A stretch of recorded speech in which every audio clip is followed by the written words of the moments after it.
2025 সাল ছিল শুধু আরেকটা বছর নয়, এই বছর বাংলাদেশ দেখেছে ভয়, রক্ত, প্রত্যাবর্তন, ভাঙন আর এমন কিছু সিদ্ধান্ত যেগুলো আগামী বহু বছরের রাজনীতির মানচিত্র বদলে দিয়েছে। এই ভিডিওতে আমরা ফিরে তাকাবো 2025 সালের সেই 10টি রাজনৈতিক ঘটনায় যেগুলো সবচেয়ে বেশি ভাইরাল, সবচেয়ে বেশি বিতর্কিত এবং সবচেয়ে বেশি প্রভাবশালী ছিল। ঘটনা 1। 2025 সালের সবচেয়ে ভয়ঙ্কর রাজনৈতিক দিনগুলোর একটি আসে ডিসেম্বরে। ঢাকা 8 আসনের সম্ভাব্য স্বতন্ত্র প্রার্থী ইনকিলাব মঞ্চের মুখপাত্র ওসমান হাদি দিনের আলোয় গুলিবিদ্ধ হন। কয়েক ঘন্টার লড়াই শেষে তিনি মারা যান। এই মৃত্যু শুধু একজন রাজনৈতিক কর্মীর নয়, এটা ছিল পুরো নির্বাচনী পরিবেশের উপর একটি সরাসরি আঘাত। ঢাকা মেডিকেলের সামনে ভিড়, সারা দেশে বিক্ষোভ, সোশ্যাল মিডিয়ায় একটাই প্রশ্ন, এভাবে কি নির্বাচন হয়? এই ঘটনাই প্রথমবার স্পষ্ট করে দেয় 2025 সালের নির্বাচন হবে ভয়ের ছায়ার মধ্যেই। ঘটনা 2। 2025 সালের সবচেয়ে আবেগঘন রাজনৈতিক ঘোষণা আসে ডিসেম্বরে। তারেক রহমান 17 বছর পর দেশে ফিরছেন। 2008 সালে দেশ ছাড়ার পর এক যুগের বেশি সময় ধরে তিনি রাজনীতি চালিয়েছে প্রবাস থেকে।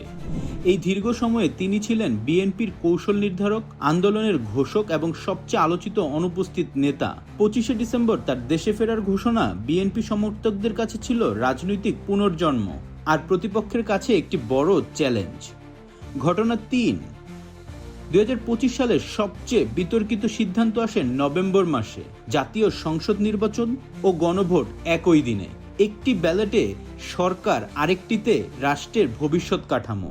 নির্বাচন কমিশন বলছে এটা সময় বাঁচাবে, সমালোচকরা বলছে এটা বিশৃঙ্খলা বাড়াবে। এই সিদ্ধান্ত ঘিরে ফেসবুক লাইভ, টকশো, মাঠ প্রশাসন সব জায়গায় একটাই আলোচনা চলতে থাকে। ঘটনা 4।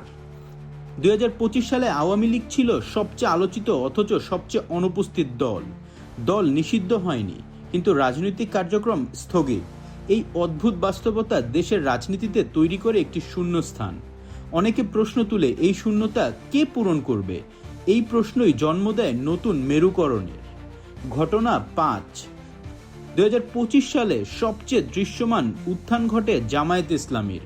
বিভাগীয় সমাবেশ, ছাত্র রাজনীতি এবং জরিপের সংখ্যায় জামায়াত পরিণত হয় বিএনপির প্রধান প্রতিদ্বন্দ্বীতে। 25% কাছাকাছি সমর্থন এই দলকে এনে দেয় একেবারে কেন্দ্রীয় আলোচনায়। ঘটনা 6।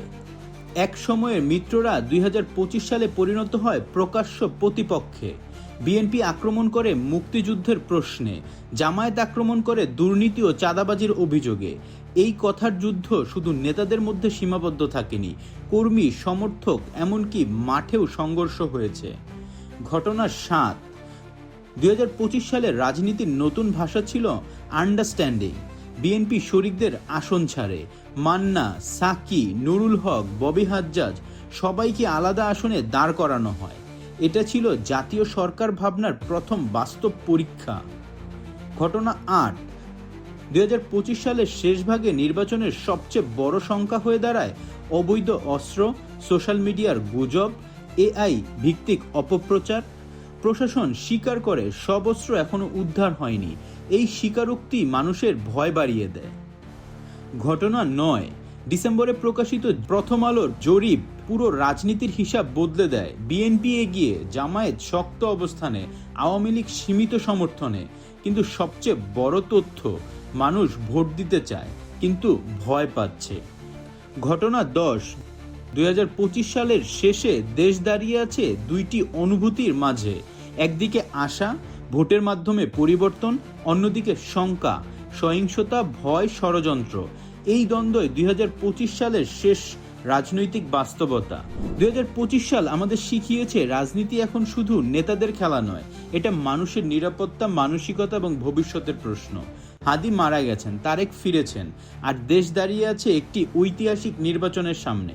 2026 কি আনবে সেটা ভবিষ্যৎ বলবে, কিন্তু 2025 বাংলাদেশের রাজনীতিতে একটি টার্নিং পয়েন্ট হয়ে থাকবে।